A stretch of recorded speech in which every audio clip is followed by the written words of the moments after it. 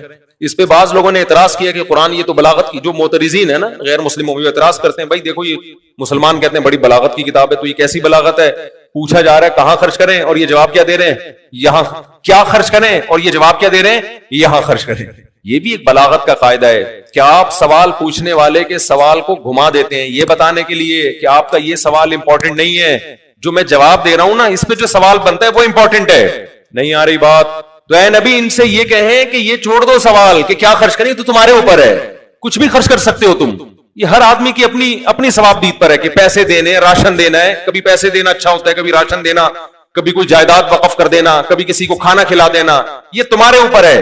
خرچ کہاں کرنا ہے ہم یہ تمہیں بتاتے ہیں کہ سب سے پہلے تمہارے والدین ہیں اور پھر دیگر قریبی رشتے دار ہیں. تو اللہ نے پہلی صفت بیان کی ينفقون في السراء والضراء والكاظمين الغيظ. دوسری صفت غصے کے کڑوے گھونٹ کو پی جاتے ہیں. میری نا واٹس ایپ پہ کچھ بات چیت ہو رہی تھی تو وہ کسی سیاسی لیڈر کو بہت زیادہ گالیاں دے رہے تھے. کون تھا اس بحث میں جانے کی بالکل بھی ضرورت نہیں, بہت زیادہ گالیاں دے رہے تھے. اب میں نے کہا ان کو میں کیا جواب دوں. میں نے جواب یہ دیا کہ اتنی گالیاں تو کوئی اپنوں کو ہی دے سکتا ہے. میں نے ان سے کہا اتنی گالیاں کوئی اپنوں کو ہی دے سکتا ہے. لگتا ہے آپ یہ آپ کے اپنے ہیں. بس اس کے بعد پھر ان کا اب تک کی رپورٹ کے مطابق بیان کے بعد جا کے دیکھوں کہ کیا جواب آئے. تو بھائی غصے کی بھی ایک حد ہے یار, اتنی گالیاں کیوں دے رہے ہو؟ تھوڑا سا کم کر لو یار. تھوڑا سا وہ سنا ہے نا چٹکلا, ایک جاپانی نے, ایک رشین, امریکی اور پاکستانی بیٹھے ہوئے تھے تو رشین نے کہا کہ ہماری جو آبدوزیں ہیں نا بالکل سمندر کی تہ سے چپک کے چلتی ہیں. اب یہ امریکی پاکستانی حیران, کا بالکل تہ سے, انہوں نے کہا تھوڑا سا اوپر, ہماری جو سمرین ہے وہ تھوڑا سا اوپر. امریکی نے کہا کہ ہمارے جو جہاز ہیں وہ آسمان کی چھت سے چپک کے چلتے ہیں. انہوں نے کہا بالکل چپک کے گئے, تھوڑا سا نیچے. پاکستانی سوچ رہا تھا میں کیا بولوں. پاکستانی نے کہا ہمارے ہاں لوگ ناک سے کھانا کھاتے ہیں. یہ دونوں چیخ گئے بالکل ناک سے, کہنے تھوڑا سا نیچے. تو میں نے ان سے کہا اتنی گالیاں جو آپ دے رہے ہیں نا تھوڑا سا کم کر لیں, اتنا زیادہ. والکاظمین الغیظ, غصے کے کڑوے گھونٹ کو پیتے ہیں. والعافین عن الناس. خیر یہ والی یہ تو الگ آیت ہے, میں جلدی سے اس آیت کی طرف آتا ہوں. تو اللہ نے پہلی صفت بیان کی التائبون, نیک لوگ جو اہل جنت ہیں ان سے خطا ہو جاتی ہے تو توبہ کرتے ہیں, اللہ سے معافی مانگتے ہیں. التائبون العابدون, کثرت سے عبادت کرتے ہیں. آج ہمارے گھروں میں یہ عبادت کا عنصر بھی ختم. تبلیغی جماعت کے عرب آئے جو 40 سال سے تبلیغی جماعت میں ہیں, ادھر کے تھے, مدینہ کے, مکہ کے نہیں مدینہ کے تھے, وہ دوسرے تھے. حضرت شیخ الحدیث مولانا زکریا رحمہ اللہ کے ساتھ انہوں نے بڑا وقت گزارا. تو عجیب بات کر رہے تھے کہ پہلے جو علماء گئے ہیں مدینہ, خاص طور پہ جو تبلیغ سے منسلک تھے, وہ اتنی عبادت کیا کرتے تھے کہ وہ گلی میں ایک الگ ہی اس کی وجہ سے نور پیدا ہوتا تھا. وہ شکایت کر رہے تھے کہ آج کل وہ عبادت مارکیٹ سے شارٹ, یہ مارکیٹ سے شارٹ تو میں خود کہہ رہا ہوں, ان کے الفاظ نہیں. تو ہم اتنی عبادت نہیں کر سکتے بھائی. کچھ گھروں میں نبی نے فرمایا نا اپنے گھروں کو قبرستان نہ بناؤ, نماز کا کچھ حصہ گھر میں بھی رکھو. گھر کے سربراہ کو چاہیے گھر میں تلاوت کیا کرے, بچے دیکھیں گے یہ عمل. بہتر یہ سنتیں گھر میں جا کے پڑھیں, بچے یہ عمل دیکھیں گے. ماؤں کو چاہیے, حدیث میں آتا ہے اپنے گھر میں ایک کمرہ مصلی بنا لو, نماز کے لیے خاص کر دو. نبی صلی اللہ علیہ وسلم کا حکم ہے اگر اللہ نے آپ کو کشادہ گھر دیا ہے تو ایک کمرہ عبادت کے لیے خاص کر دیں. مجھے بڑی خوشی ہوئی, کچھ دن پہلے رمضان میں ڈیفنس جانا ہوا تو بڑا گھر تھا, ان صاحب نے ایک کمرہ مجھے دکھایا, اتنا خوبصورت, اور مسجد بنایا ہوا تھا اس, یعنی مسجد کے ڈیزائن کے. وہ تھی مسجد نہیں, وہ تو جائز نہیں ہے نا مسجد گھر میں, کیونکہ پھر سب کسی کو آپ روک نہیں سکتے. اور اس میں خوشبو کی دھونی عود جل رہی ہے اس میں, ایسا پیارا ماحول, انسان کا دل کرتا ہے کہ میں نماز کی نیت باندھ لوں, میں یہاں تلاوت کروں. ہم نے اپنے بڑوں کو, علماء کو دیکھا ہے کہ گھر میں جو کمرہ وہ نماز کے لیے خاص کرتے ہیں, سب سے خوبصورت کمرہ وہی ہوتا ہے. اس کا بڑا اثر پڑتا ہے جب صفائی ستھرائی ہو, اچھی خوشبو. یہ جو الکوہلک خوشبوئیں جو دماغ میں چڑھتی ہیں اس سے نماز کا لطف خراب ہوتا ہے, اچھا نہیں ہوتا. تو ایسا جب ماحول ہوتا ہے تبھی تو قرآن نے حکم دیا نا کہ طاہر بیتی للطائفین والعاکفین, میرے گھر کو پاک صاف رکھو. جہاں صفائی ستھرائی طہارت پاکی ہوگی انسان خود بخود عبادت کی طرف مائل ہوتا ہے. تو کوشش کریں اپنے گھر میں ایسا کمرہ بنائیں جہاں آپ جس کمرے کو نماز کے لیے عبادت کے لیے خاص کر اس میں ایک مصلی ڈال دیں, یہ اللہ اللہ کرنے کا کمرہ. بچوں کو بتا دیں یہ اللہ اللہ کرنے کی جگہ ہے. سمجھتے کہ نہیں سمجھتے؟ اور اگر اللہ نے گنجائش نہیں دی ہے, گھر چھوٹا ہے, 2 کمرے ہیں, اب ایک کو اللہ اللہ کرنے والا کمرہ بنا دیں گے تو بچے کہاں بیٹھیں گے, تو ایک چھوٹی سی جگہ کو کارنر میں کھینچ لیں بھائی, کیا خیال ہے؟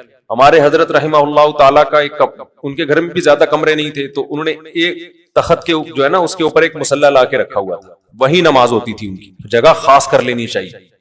التائبون العابدون الحامدون، اللہ نے فرمایا ہمارے نیک بندوں کی ایک صفت یہ ہے کہ اللہ کی تعریفیں بہت کرتے ہیں، بات بات پہ اللہ کی تعریف۔ پہلے آپ کو پتا ہے جب بھی کسی غریب سے غریب آدمی سے بھی آپ خیریت پوچھتے تھے وہ کہتے تھے اللہ کا بہت فضل ہے، یہ اللہ کی تعریف ہو رہی ہے نا۔ پھر بعد میں اپنے دکھڑے بھی سناتا تھا کہ جیب کٹ گئی، یہ ہو گیا وغیرہ وغیرہ۔ شروع میں کیا بھائی اللہ کا بہت فضل، اب آہستہ آہستہ یہ رواج آتا جا رہا ہے، بات ہی شکایتوں سے شروع، اور بھائی کیسے حالات چل رہے ہیں، اب کیا سمجھ رہے ہیں نا، بچے میں ہیں بس، مرے نہیں، یہ شکر کرو، ڈپریشن سے میرا تو دماغ کی رکھ پڑ جائے، یہ باتیں چل رہی ہوتی ہیں۔ تو اللہ کہتے ہیں ہمارے نیک بندے الحامدون، اللہ کی تعریف بہت زیادہ کرتے ہیں۔ پانی پینے کے بعد الحمدللہ، تمام تعریفیں اللہ کے لیے۔ کھانا کھانے کے بعد الحمدللہ الذی اطعمنا، خدا کی قسم کھانا کھانے میں وہ مزہ نہیں ہے جو کھانے کے بعد اس دعا میں اللہ نے لذت رکھی ہے۔ تمام تعریفیں، دیکھو غیر مسلم کھاتا ہے آپ کو تھینک یو کہے گا، بنانے والے کا شکر ادا نہیں کرے گا۔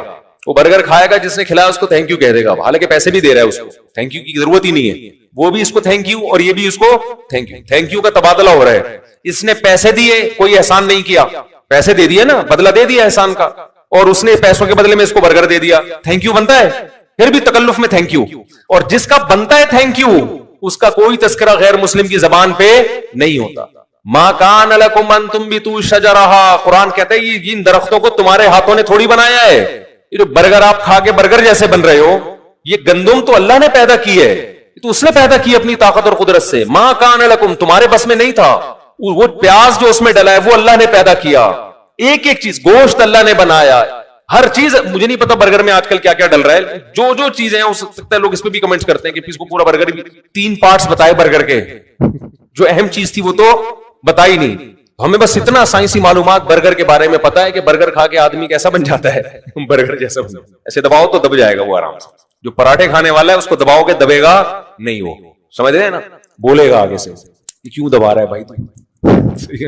تو ما کان لکم ان تنبتوا الشجرہ، اللہ کہتے ہیں یہ میرا شکر نہیں ادا کرتے۔ تو مسلمان جب کھانا کھاتا ہے تو مسلمان کو کھانے میں وہ مزہ نہیں آتا جو یہ دعا میں آتا ہے، الحمدللہ الذی، تمام تعریفیں اس اللہ کے لیے ہیں، اطعمنا، جس نے ہمیں کھلایا، وسقانا، اور جس نے ہمیں پلایا۔ اور سب سے مزے کی بات یہ، کھلاتا تو کافروں کو بھی ہے جو اس کا شکر ادا نہیں کرتے۔ ہمیں یہ دعا پڑھنے کی توفیق دی، شکر کی، وجعلنا مسلمین، ہمیں اس نے فرما بردار بنا دیا، مسلم بنا دیا کہ آج اس کی نعمت کھا کے اس کا شکر ادا کر رہے ہیں، یہ اس سے بڑا احسان ہے اس کا۔ کتنا مزہ، دیکھو نبی صلی اللہ علیہ وسلم جب روزہ افطار کرتے، ذهب وما، آپ یہ دعا کرتے، یہ بھی اللہ کی تعریف ہے، ایسی خاندانی دعا ہے، ایسی خاندانی دعا، ذهب وما، پیاس چلی گئی، یہ کس کا شکر ہو رہا ہے؟ اللہ کا، میرے رب نے میری پیاس دور کر دی۔ وبتلت العروق، اور رگیں تر ہو گئیں، وثبت الاجر ان شاء اللہ، اور اللہ نے چاہا تو روزے کا اجر اعمال میں لکھ دیا گیا۔ مزے ہی مزے ہیں نا۔ یا تو یہ ہوتا اللہ کہتے روزے کا اجر جب لکھوں گا جب پیاس کنٹینیو رہے تیری، یہ بجھانے کی تجھے اجازت نہیں ہے، پھر روزے کا اجر لکھوں گا۔ ابھی تو نے کھا لیا نا، اب کیا تو مزے ہو گئے نا تیرے۔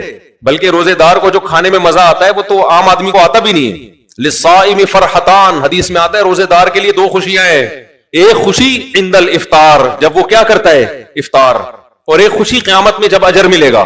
اور یہ جو روزے میں افطار کی خوشی ہے، یہ خوشی بھوکے جو بھوک کی حالت میں کوئی غیر مسلم کھانا کھائے اسے وہ خوشی نہیں ہوتی، کیونکہ یہاں بھی 2 خوشیاں مل رہی ہوتی ہیں۔ یہ صرف کھانے کی خوشی نہیں ہوتی کہ پکوڑے کھا رہا ہوں، سموسے کھا رہا ہوں، کھجور کھا رہا ہوں، یہ خوشی اس بات پہ ہوتی ہے کہ یہ کھا بھی کس کے حکم پہ رہا ہوں، اللہ، اب وہ مجھے کھاتا دیکھ کے خوش ہو رہا ہے۔ جس کا اللہ سے جتنا گہرا تعلق ہوگا اس کو افطار کی خوشی اتنی زیادہ ہوگی۔ تبھی تو میں وہ پشاور والے اپنے پٹھان دوست کا واقعہ سناتا ہوں نا، بڑا مزہ آتا ہے مجھے، وہ اتنا، اس نے جس درد سے یہ بات کہی تھی نا، ہم بیٹھے ہوئے کھانے پہ پشاور میں، ہمارے ایک پٹھان دوست، انہوں نے میری دعوت کی، دوست بھی نہیں تھے، بس ایسے ہی تعلق تھا، تو تھے بڑے مالدار۔ اب ہم دعوت پہ گئے تو بڑے چرغے پڑ گئے، جو بھی ان کے ہوتے ہیں پٹھانوں کے، تو آپ کو پتا ہے دمبے کھائے ہیں کبھی، پورے نا دمبے چربی کے ساتھ۔ اب وہ تھے بھی اچھے خاصے پیسے والے، عمر بھی ان کی زیادہ ہو چکی تھی، کئی لوگ بیٹھے ہوئے، ان کے چاچا ماما، بہت سارا، بڑا خاندان نا، کیونکہ دادا کے بچے زیادہ تو خاندان کیا ہو گیا بڑا۔ آج میں اعتراضات والی بات سن رہا تھا نا، ایک کلپ میں نے بتایا میرے اتنے بچے ہیں تو ماشاءاللہ سب کھا رہے ہیں پی رہے ہیں، رزق تو اللہ دیتا ہے. اس پہ غیر مسلم نے ایک کمنٹ کیا نیگیٹو. اس نے نیگیٹو کمنٹ کیا کہ مسلمانوں کو دیکھو کیسے پاگل ہو گئے ہیں، اس پہ بھی ماشاءاللہ کہہ رہے ہیں. اس پہ کیا کہہ رہے ہیں؟ حالانکہ مولوی کیسی حماقت والی باتیں کر رہے ہیں. اس غربت کے دور میں اس کے اتنے بچے، جب اس غیر مسلم ایک نیگیٹو کمنٹ کیے تو پھر نیچے دھڑا دھڑ اس کی تائید میں نیگیٹو کمنٹس، پوری لائن لگی ہوئی نا نیگیٹو کمنٹس کہ ان کو دیکھو ان کو دیکھو ان کو دیکھو، یہ کیسی باتیں کر رہے ہیں، پاگل ہو گیا، دماغ خراب ہو گیا. ایک نے جو بہت ہی پازیٹو کمنٹس کیے، اس نے یہ کیا کہ بھائی تم پال سکتے ہو، ہر آدمی نہیں پال سکتا. بہت زیادہ احترام کیا آپ نے، یہ اللہ نے صلاحیت دی، ہر آدمی نہیں پال سکتا. تو میں سوچ رہا تھا دیکھو کیسا دماغ خراب کیا ہے نا، کہ جو چیز آپ کے لیے گفٹ تھی خدا کی طرف سے، یہب لمن یشاء، جو اللہ نے آپ کو گفٹ دی اولاد، اس کی کمی پہ کیا کر رہے ہیں؟ فخر، یعنی تحفے کم لو. وہ وہی بہانے کے پالیں گے کیسے اور یہ سب چیزیں، یہ بھی ٹاپک نہیں ہے. تو میں اس پہ یہ سوچ رہا تھا کہ کیسی ذہن سازی ہوئی ہے. تو کیا کہہ رہا تھا یار، میں آج سیٹنگ بھی تھوڑی آؤٹ ہوں. ہاں تو وہ جو تھے نا کھانے میں ہم بیٹھے ہوئے تو بات چل پڑی، آپ کو پتا ہے جب وہ خود ہی چھیڑ دیتے لوگ. اب آٹو پہ ہو گئے ہیں شادیوں پہ نا، اب میں نہیں چھیڑتا، لوگ چھڑے ہوئے بیٹھے ہوئے ہوتے ہیں پہلے سے، آٹو پہ ہو گئے ہیں نا لوگ.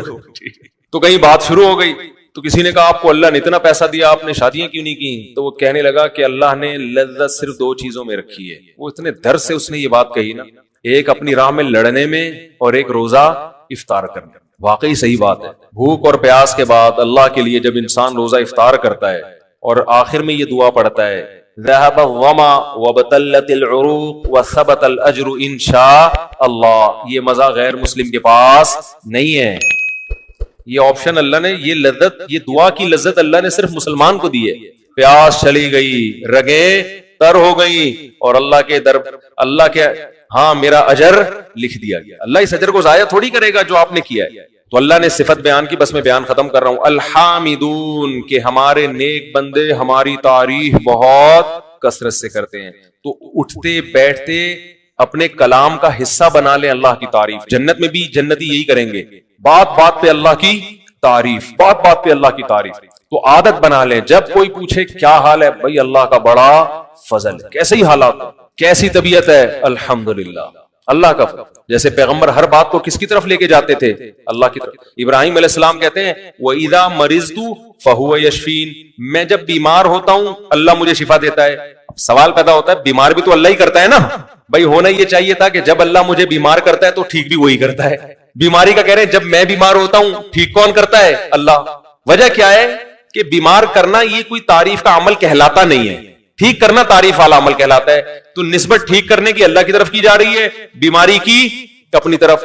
جنات بھی بڑے ہوشیار ہیں، دیکھو انہوں نے بھی یہ بات کی سورہ جن میں انا لا ندری اشر ارید بمن فی الارض ام اراد بهم ربهم رشدا.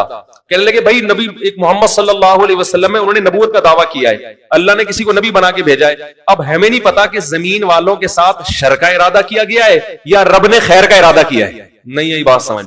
کہنا تو یہ چاہیے تھا نا کہ اللہ نے پیغمبر کو، بعض دفعہ اللہ پیغمبر بھیجتے ہیں حجت تمام کر کے عذاب دینے کے لیے کہ ان پر حجت تمام کرو پھر ختم کرو ان کو. تو یہ تو شر ہو گیا نا. تو جنات یہ کہہ سکتے تھے کہ ہمیں نہیں پتا کہ اللہ نے بندوں کے ساتھ شر کا ارادہ کیا ہے یا خیر کا، یا دونوں جگہ اللہ کا نام نہ لیتے. کہتے ہمیں نہیں پتا دنیا والوں کے ساتھ شر کا ارادہ کیا گیا ہے، پیسو وائز استعمال کرتے ہیں فعل مجہول، شر کا ارادہ کیا گیا ہے یا خیر کا. نہ نہ نہ، جہاں شر کی بات آئی فاعل کو حذف کر لیا، پیسو وائز کے طور پہ بیان کیا گیا. جہاں خیر کی بات آئی اللہ کا تذکرہ کر رہے ہیں. انا لا ندری، جنات کہہ رہے ہیں ہمیں نہیں پتا. اشر ارید بمن فی الارض، زمین والوں کے ساتھ شر کا ارادہ کیا گیا ہے، ام اراد بہم ربہم رشدا، یا ان کے رب نے خیر کا ارادہ کیا ہے. اس سے پتہ چلتا ہے جنات اتنے ہوشیار ہوتے ہیں. اب آپ بتاؤ یہ عاملوں کے قبضے میں آ سکتے ہیں جو پاگل ہوتے ہیں؟ عامل اتنا ہوشیار ہوتا ہے کہ کلام میں اس کو اتنی تمیز ہو کہ کس کی نسبت اللہ کی طرف کرنی ہے، وہ تو پھینک رہا ہوتا ہے بیٹھ کے. تو اتنی ذہین مخلوق اس کے قبضے میں آئے گی؟ یہ تو بے وقوف لوگ عاملوں پر ایمان لے کر آتے ہیں، جنات قبضے میں نہیں آتے ایسی